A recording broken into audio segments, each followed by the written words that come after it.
तो स्टूडेंट्स आज की जो टॉपिक है वो बेसिकली रिलेटेड है with our various type of circuit, जैसे एलआर, सीआर है ना, वो हमने सर्किट स्टडी किए हैं। तो उसी की एप्लीकेशन में हमने आज स्टडी करना है चोक कॉइल। चोक कॉइल क्या होता है? Choke coil is a device which is used to decrease the potential for those electrical instrument which cannot stand at a high voltage say 220 volt। आपको पता है इंडिया के अंदर मोस्ट ऑफ एरियाज के अंदर जो सप्लाई है वो 220 वोल्ट की है, और ये 220 वोल्ट तो इवन आप जानते हो VRMS वैल्यू है ना। तो जो मैक्सिमम वैल्यू है वो लगभग 311 वोल्ट है। लेकिन इतनी हाई वोल्टेज पे कुछ इंस्ट्रूमेंट जो हैं वो स्टैंड नहीं कर पाते, यानी कि खराब हो जाते हैं। तो हमने क्या करना है, हमने कोई एक ऐसा डिवाइस यूज करना है जो ये पोटेंशियल को ड्रॉप कर दे। लेकिन साथ ही साथ में ये भी ध्यान रखना है, by keeping this in mind that the power और energy loss should not be more at that time. यानी कि उस टाइम पे जब आप इंस्ट्रूमेंट लगा के, कोई भी इंस्ट्रूमेंट लगा रहे हो, इंस्ट्रूमेंट लगा के जब आप वोल्टेज ड्रॉप कर रहे हो तो पावर लॉस नहीं होना चाहिए। तो सबसे पहला दिमाग में क्या आता है कि सर हम क्या करें, ऐसे डिवाइसेस जैसे ट्यूबलाइट्स वगैरह जो हैं, जो कि इतने हाई पोटेंशियल पे स्टैंड नहीं कर पाते हैं, सपोज उनके साथ हम सीरीज में एक रजिस्टर लगा देते हैं। अगर आप रजिस्टर लगाते हो तो जैसे इसके थ्रू करंट पास होगा तो डेफिनेटली यहाँ पोटेंशियल ड्रॉप हो जाएगा। डेफिनेटली जब पोटेंशियल ड्रॉप होगा तो हमारा काम ट्यूबलाइट के लिए आसान हो जाएगा। But at the same time there is a lot of power loss. वहां पे बहुत ज्यादा पावर लॉस होगा अगर आप खाली रजिस्टर को यूज करते हो। क्यों? क्योंकि सर पावर का फॉर्मूला था VRMS into IRMS into cos phi।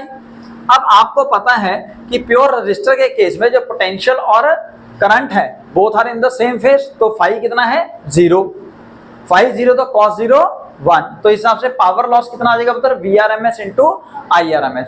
So to reduce this effect, तो पावर लॉस के इफेक्ट को रिड्यूस करने के लिए हम क्या करते हैं, वी यूज चोक कॉइल। अब चोक कॉइल क्या है? चोक कॉइल बेसिकली एक कॉम्बिनेशन है जिसके अंदर हम L और R को, यानी कि इंडक्टर और रजिस्टर को यूज करेंगे in combination with a tubelight. इस कंसेप्ट को समझने के लिए हमने क्या किया पुत्र, एक चोक कॉइल यूज किया। और चोक कॉइल क्या है? Basically a series LR circuit है, यानी कि L और R को सीरीज में कनेक्ट किया और उस सर्किट को यानी कि चोक कॉइल को हमने कनेक्ट किया है ट्यूबलाइट के साथ। अब आप क्या चाहते हो कि यहाँ पे पोटेंशियल जितना लॉस हो सकता है हो जाए। 220 में से जितनी ट्यूबलाइट की पोटेंशियल सहन करने की क्षमता है, सिर्फ आगे वही पोटेंशियल जाए और बाकी सारा यहाँ पे गायब हो जाए।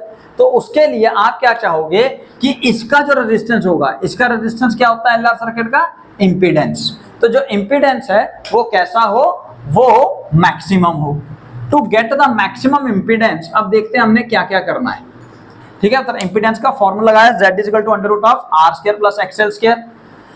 R रेजिस्टेंस है, XL omega into L square कर दिया पुत्र। अब अगर आप ध्यान देखो तो अगर मैं Z की वैल्यू इंक्रीज करना चाहता हूं तो मैं रेजिस्टेंस हाई ले लूं, पर सर रेजिस्टेंस हाई लोगे तो फिर पावर लॉस होगा। ओके, इससे को हाई नहीं लेना। So resistance should be small to avoid the loss of power.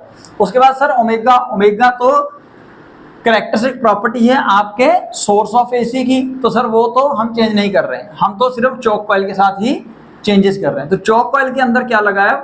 Inductor. और उस इंडक्टर की जो इंडक्टेंस है L, अगर ये मेन रोल प्ले कर रही है तो अगर इसको हम बढ़ा देंगे तो बात बन जाएगी।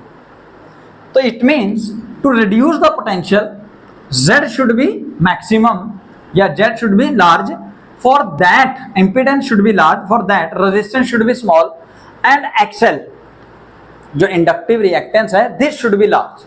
और ये कैसे लार्ज हो सकता है? अगर आप इंडक्टेंस की वैल्यू लार्ज रख लो, यानी कि आप जो कॉइल है उसका इंडक्टेंस मैक्सिमम कर दो।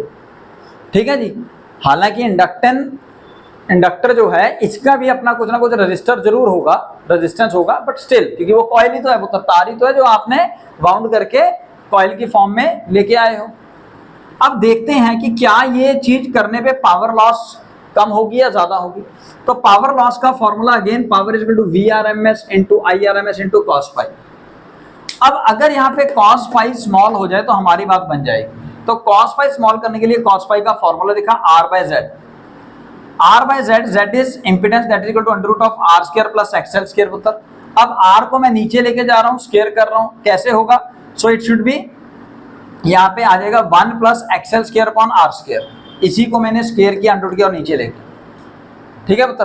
तो इन दैट केस, ऐसे केस के अंदर अगर आप ध्यान देखें तो एक्सेल की वैल्यू स्केयर में ऊपर और आर के नीचे। अब अगर आप आर छोटा करो, अगर आर की वैल्यू स्मॉल रखो और एक्सेल लार्ज रखोगे तो डेफिनेटली ये एक्सेल की वैल्यू आर के मुकाबले स्केयर करने के बाद और लार्ज हो जाएगी, से इनफाइनाइट हो जाएगी। इनफाइनाइट को समथिंग ऐड करोगे तो वो इनफाइनाइट होगा, सो 1 बाय इनफाइनाइट अगेन 0।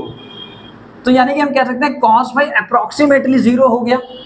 अगर cos फाई 0 हो गया तो पावर लॉस जो है वो अगेन मल्टीप्लाई करने पे मिनिमम या ऑलमोस्ट 0 हो जाएगा। यही हमारी रिक्वायर्ड कंडीशन थी फॉर द चॉक कॉइल।